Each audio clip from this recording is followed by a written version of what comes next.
I'm a Christian.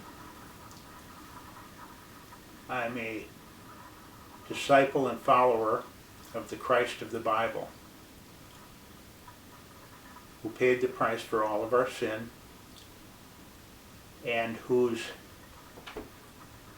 sacrifice on the cross was forecast since the beginning of recorded history in the Old Testament, fulfilled in the New Testament, and played out in the lives of the apostles who followed him and sacrificed everything they had as eyewitnesses to his death and resurrection from the grave, all on our behalf. One of the questions I have had over the last number of years, which is yet to be answered, is this: where is the church in America today? One of my quotations that I have come to cherish in the last few years is a quotation from Martin Luther King, and it is as follows. This goes back to the early 1960s when he was jailed for his civil rights activities and wrote from his jail cell. And this is part of what he had to say. But the judgment of God is upon the church as never before.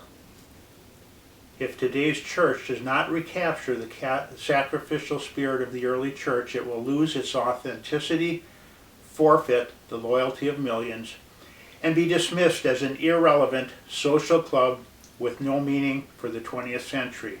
Every day I meet young people whose disappointment with the church has turned into outright disgust. Perhaps I've once again been too optimistic. Is organized religion too inextricably bound to the status quo to save our nation and the world? Perhaps I must turn my faith to the inner spiritual church, the church within the church, as the true ecclesia and the hope of the world. But again, I'm thankful to God that some noble souls from the ranks of organized religion have broken loose from the paralyzing chains of conformity and have joined us as active partners in the struggle for freedom. They've left their secure congregations and walked the streets of Albany, Georgia with us. They've gone down the highways of the South on tortuous rides for freedom. And yes, they've gone to jail with us. Some have been dismissed from their churches, have lost the support of their bishops and fellow ministers, but they have acted in the faith that right defeated is stronger than evil triumphant. Their witness has been the spiritual salt that has preserved the true meaning of the gospel in these troubled times. They've carved a tunnel of hope through the dark mountain of disappointment. And this was an excerpt from Martin Luther King, letters from a Birmingham jail in 1963. I'm speaking at the tail end of 2019, and my question is this: where is the church today in America? We've moved on largely from racial discrimination and racial issues. There's still racism in our country, but it's diminishing. But we've moved on to different struggles. Our struggles are still moral. But now, instead of being divided by race, we're divided along ideological lines in other areas.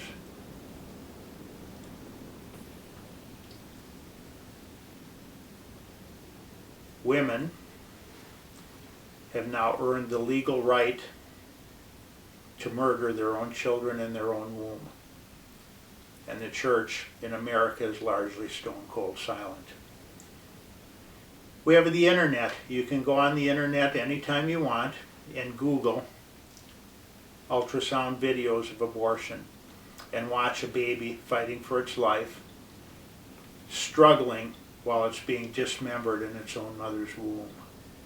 If you can take more than a few seconds of watching that, you've got a stronger stomach than I do. A woman will tell you it's my right to choose. Congratulations. You now have the right to choose to butcher your own baby. We have homosexuals parading in the streets and demanding that Christian voices and moral voices be silenced while they practice their perversion in front of our women and children.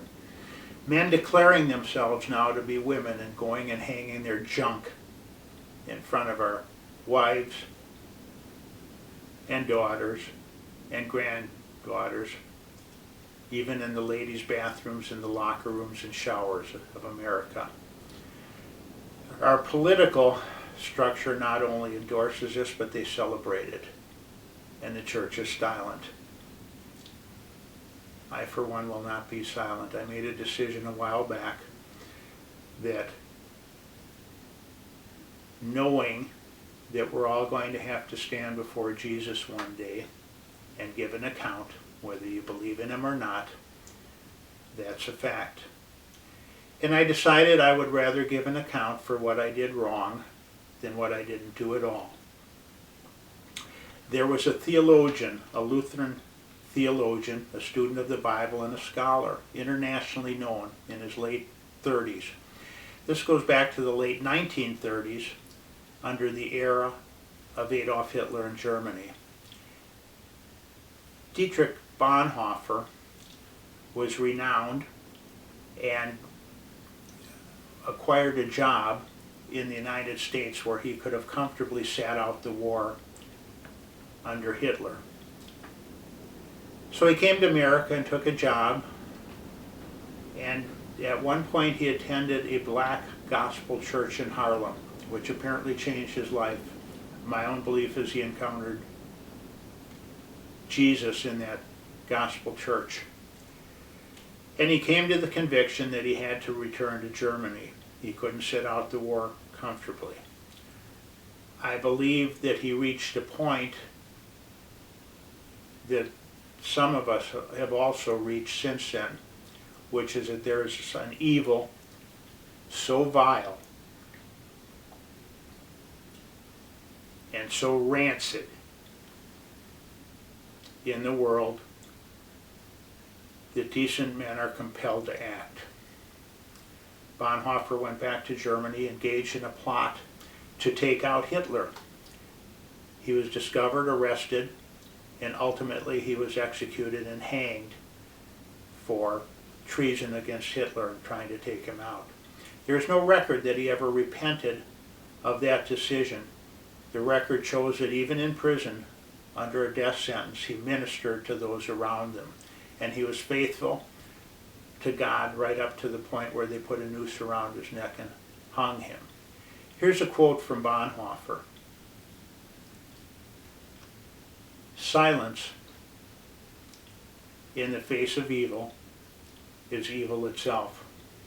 So my question is this: where is the church in America?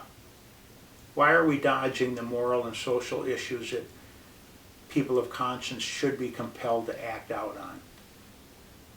We will preach verse by verse through the Bible, make sure that everybody walks out of our doors feeling warm and fuzzy, and in the meantime we will continue to butcher full-term babies in the womb, market their body parts, and watch our politicians celebrate this and drink toasts to it. I personally know people who are still voting for these rancid people and believe that they're doing God's will somehow. What is wrong with us? Where have we lost our way? And why will church leadership not stand up and speak out? Are we that tepid in our faith? Are we that castrated in our manhood as leaders that we will no longer stand up to protect innocent life, or to protect our women and our children and our grandchildren from what's pervading every level of our society and the evil that is being celebrated? I don't have the answer, but God does. And I believe with all my heart that it's way beyond time we stand up and speak out. If you're attending a church, a Christian church, and your minister won't take a position on moral issues for fear of offending people, I suggest you either fire your minister or find a different church. The true church, I believe, is moving into small groups and into house churches and abandoning organized religion. Not that organized religion doesn't have a role in feeding the poor and providing some service, but if we don't take the moral high ground and take the fight to the enemy, we're doomed, and our civilization is doomed. Jesus said, the gates of hell will not prevail against the church.